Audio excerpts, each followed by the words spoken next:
Welcome back to our YouTube channel. Today we'll learn how to make this kimono agbada bubu. Okay, so this agbada has a basic sleeve attached to it. As you can see, this is the basic sleeve coming out from the pleated part of our agbada, and we'll cut the sleeve together with the main fabric. So if different fabric is used for the front and back, and in this tutorial you're going to be learning how you can use a single fabric for this also. It's a very simple tutorial and it is really beautiful and elegant. If this is what you would like to learn, kindly stay tuned to the end of this tutorial. Thank you.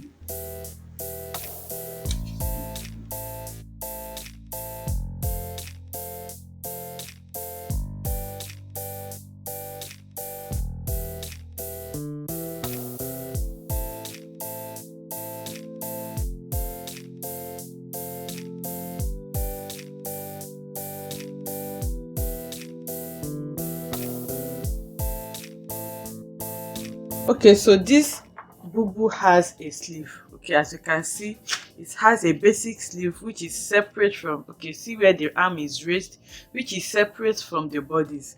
So we're going to be cutting this in form of a kimono, in which the sleeve will be cut together with the main bodice, and it's also has like a sleeve pleat. Sorry, you can see that the sleeve is coming from under the bodice. Okay, so that's going to be like a single pleat. So now I'm going to be cutting this on a paper first because I'll be doing some little modifications in my own case. For me, I want to use a separate fabric.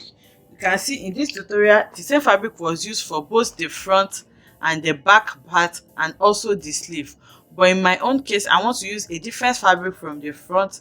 I want to use like this damask fabric for my front, and then I'm going to be using a plain fabric for the back, a plain black fabric, and also the plain fabric is going to be for the sleeve.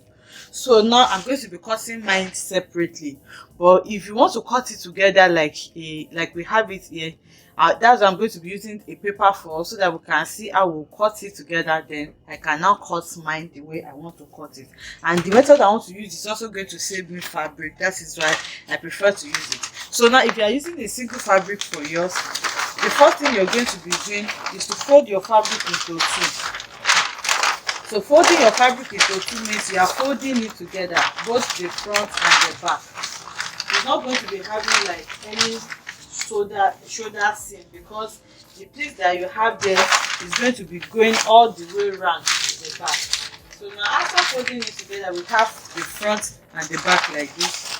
You're going to be putting it on fold again for ease of drafting.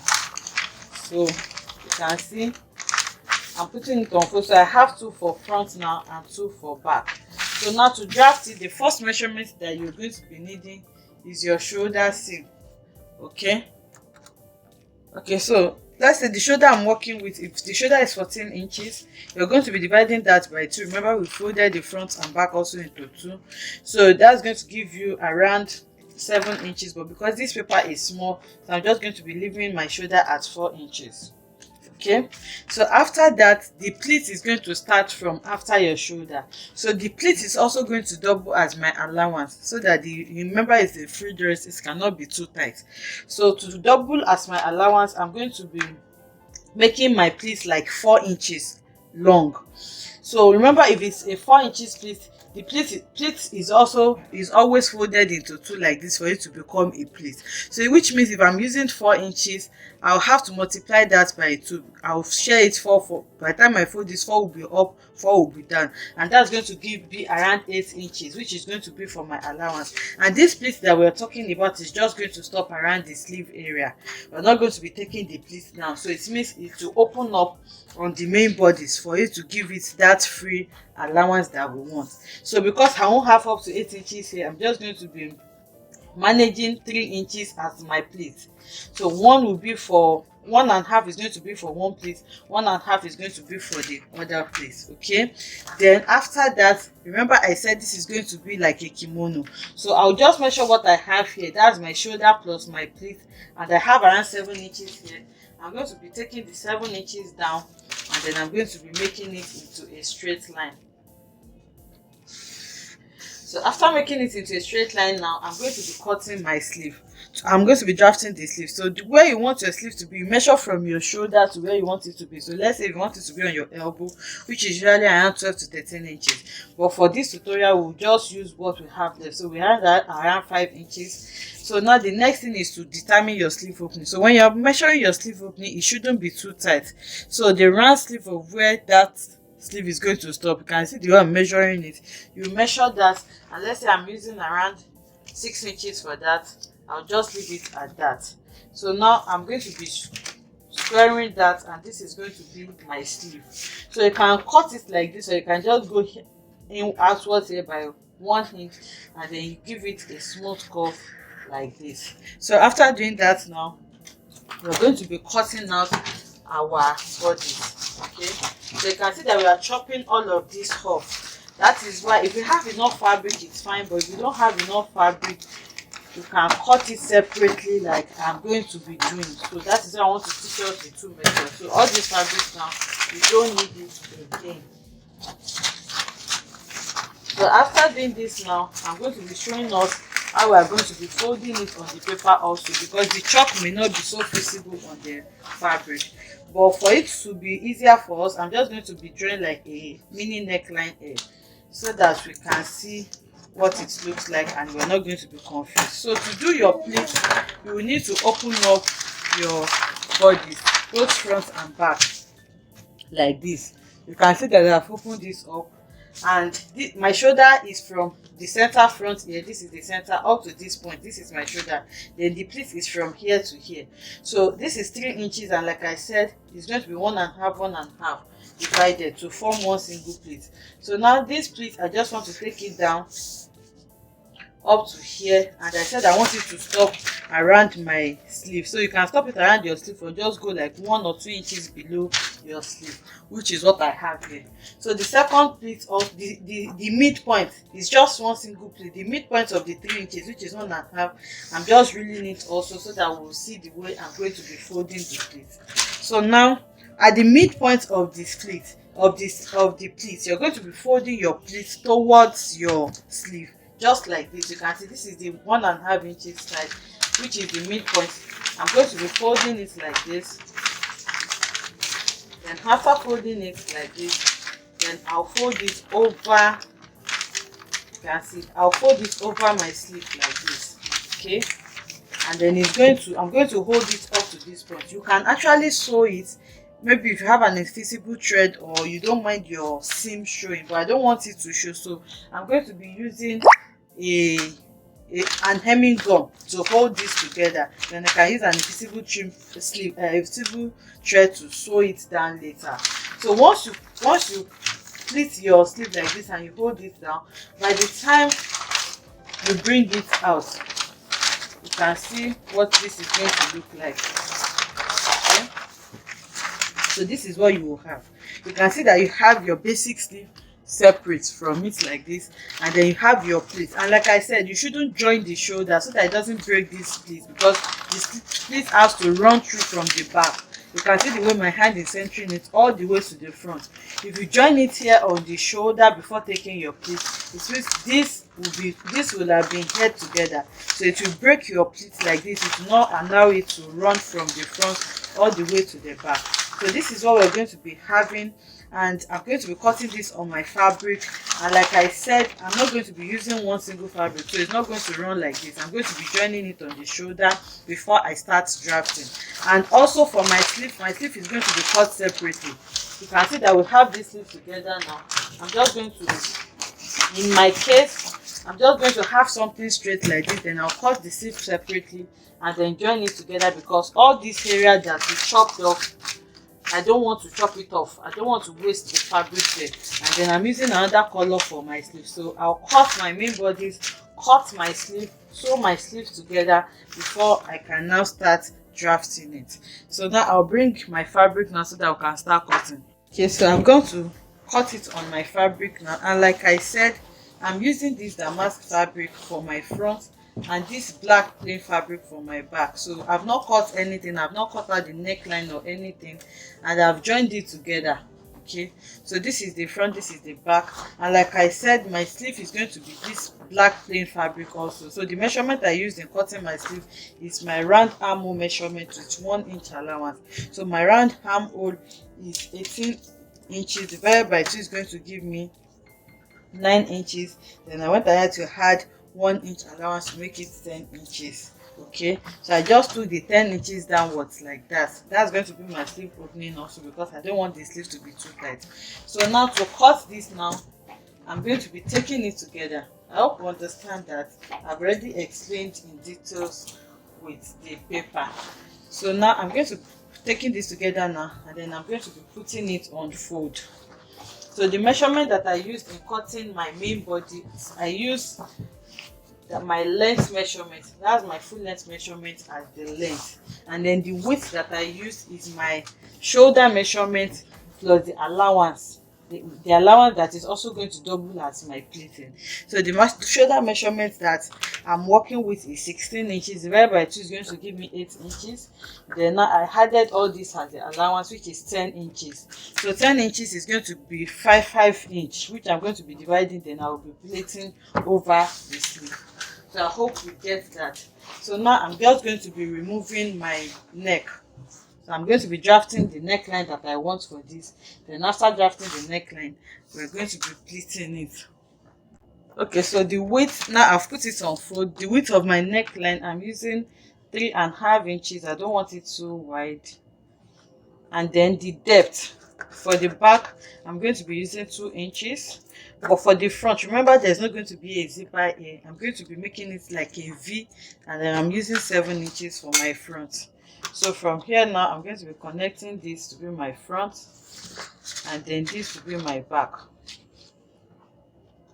Okay, so now I'm going to cut the back first, and then I'm going to be separating the front and back so that I can easily cut out my front neckline. Okay, so the back is cut. Now I'm going to be opening it out so that I can cut out the front neckline also.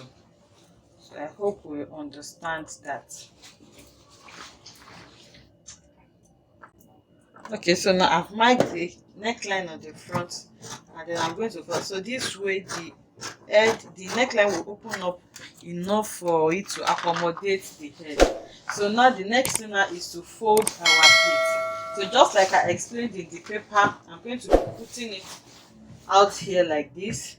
Then I'm going to measure the remaining part of my neckline. Remember, I used 3.5 inches for my neckline, so which is here, and for my shoulder, and then my shoulder, the full measurement of my shoulder is here. So which means my pleat is going to be starting from here to here. So now, okay, so this here is my, remember this is my center front here. So this is my center. From here to here is my shoulder, which is 8 inches. So now I'm going to be dividing what I have here to form my pleat. So the division is here, which means now I'm going to be pleating it in a way that this is going to be folding over my sleeve, just like I explained. So now to pleat it, I'm going to be using an hemming gum. Okay, now so you can see that I've drawn my straight line. So now I'm just going to be folding it over, but this folding is going to be on the wrong side, and like I said, I'll be using a paper tape because I want that place to be like strong, and I'll also be using an hemming gum to gum them together. So the first thing is, if you don't mind it sewing it just the way we've pleated it like this, you can see like this, you can take it to the machine now and run a stitch just to hold that place for you. But because I don't want to be stitching this, I'm just going to be folding it over to the wrong side now, and then I'm going to be cutting a paper stay of this size. You can see the size that I have there.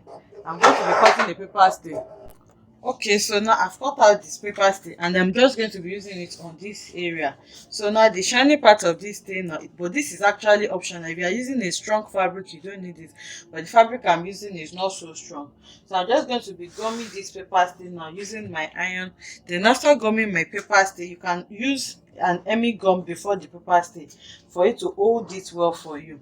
So after gumming my paper stay, that is if you don't want to sew it, then I'm going to be placing my hemming gum on this. Okay, so this is an hemming gum, and it's like a form of gum that gums with it. So if you put this now on anything, any part of your fabric, and then you use your iron to apply it on it, it's going to gum the two fabrics together. So you can see the way I'm cutting it. So I'm cutting this hemming gum now, and that is what I'm going to be using to gum this. So now to gum this hemming gum now, I'm going to be pleating it. And to pleat this, I'm going to be, okay, so I've gone ahead to add my gum stay to it, which I said is optional. So I'm just going to be noting the midpoint here again so that we can see it well. So now to fold this, like I said, I'm going to be putting my hemming gum on this now, which is going to glue it for me. Then after putting my hemming gum, you're not going to be ironing it yet. I'm going to be folding it. Remember, this is the sleeve part, so I'm going to be folding it from that sleeve part now. I'm going to fold it over this like this. Okay, so my hemming gum will be underneath like this, then I'm going to be folding it over to form my pleat. So I'll fold it over now, and then I'll take it to the ironing table now, and then give it a very good press. So once I give it a good press here, the hemming gum is going to melt into it, and then it's going to gum these two parts for me. And remember that I'm stopping this folding just like 2 inches below my sleeve. It's not going to be getting to the end. So now I'm going to go ahead now and gum it, and then by the time I gum it, you can see that my sleeve now is tucked in between underneath it. So now I'll go ahead and gum this now, then I'll bring it back to show us. Okay, so now I've gone ahead to put the hemming gum on it, and then I've ironed it. You can see that it is ironed. It has held it together. So like I said, if you don't mind sewing it, at this point where your pleats meet, you just need to run your stitch from here to this place. You can use an invisible thread, an invisible thread, because I don't like to see a seam line there. So now if you look at it, and I did the same thing for the other side also, it has also been ironed. So if you look at this now, this is what our agbada is looking like. And please note the way the pleat is folded. Okay, the pleat is folded towards this side because we don't want. Okay, so you can see now this is our sleeve, and then the sleeve is coming from underneath the pleats that we have there. So because I don't want to be seeing any seam line here, that is why I decided to use an hemming gum. But you can also sew it together like this, so that you know that, remember, sewing is always everlasting. But I'm just going to be using an hemming gum for this. So I have this now. The next thing I'm going to do now is to hem it on the sleeve area now, and then after hemming it, I'm going to be putting the fabric on fold like this, wrong side. Okay, so that will be right side of the front facing the right side of the back, and then I'll go ahead now and then sew it. Okay, so I'm going to be sewing it from the sleeve area like this, after hemming the sleeve, all the way to the underarm like this, and then I'm going to sew it downwards. Okay, so now it has been sewn, and this is what we have. You can see our pleat now, and like I said, you should be able to run your hand through it like this. You shouldn't have any joining here. And this is our sleeve underneath. It's also hemmed neatly. So this is the pleat. Now you can decide to iron this pleat all the way down, but just note that you only hold it at that is, if you're sewing it, you sew it up to your sleeve level. It's not going to be going beyond this, because you want the remaining part. Remember, the pleat is also doubling as your allowance, so you want it to be able to open up so that it can be free on the body. So if you are holding it, if you are sewing it, or you are using your hemming gum, you shouldn't go beyond where you have your armhole measurement, which is here. So this is what we have, and I've sewn it in, like I said. So I'm just going to be explaining the sewing again using a paper. So now what you just do is, after hemming your sleeve like this, okay, so after hemming your sleeve in like this, you just turn it like this, and then you sew it following this line like this. So it's simple. You just sew it straight from your sleeve, then all the way to your hem line like that. So by the time you finish sewing it and you turn it out back, you're going to be having what you have here. Okay, so like I said, it is important to know how you're going to be folding your pleat, because if you fold it like this, you can see that it's going to, but you fold it in a way that is just going to be plumb together with your shoulder. You'll not be able to see any folding line. So now you're going to be hemming your neckline and also hem it on the hem line, and then I'll take it to the mannequin now so that we'll see what we have. Okay, so this is agbada bubu sewn now. As you can see the pleated part, and like I said, it's just have to go all the way. You can see that I'm able to run my hand through it, and the pleating stops where your sleeve stop. Like I said, where your sleeve, that's where your armhole starts, that is where you stop sewing your pleating if you are to be sewing it, so that it will be easy for you to sew, join it together on the side. And like I said, also you can decide to take your pleating by just ironing it, but you're not going to be gumming it. You can just iron it to the hemline so that your pleat reaches the hem, or you just leave it like that, because this pleat that we created is what is giving it this loose fitting that we have. So I have a different fabric in front and a plain fabric here at the back, and also I have the plain fabric as my sleeve. It's really simple to make, and it is very elegant. So you just need to hem your neckline, hem your armhole, hemline, and you are done. You can see how this agbada bubu has turned out. I hope you enjoyed this tutorial. If you enjoyed this, let us know in the comment section. Like, comment and subscribe to our channel, and I'll see you in the next one. Bye.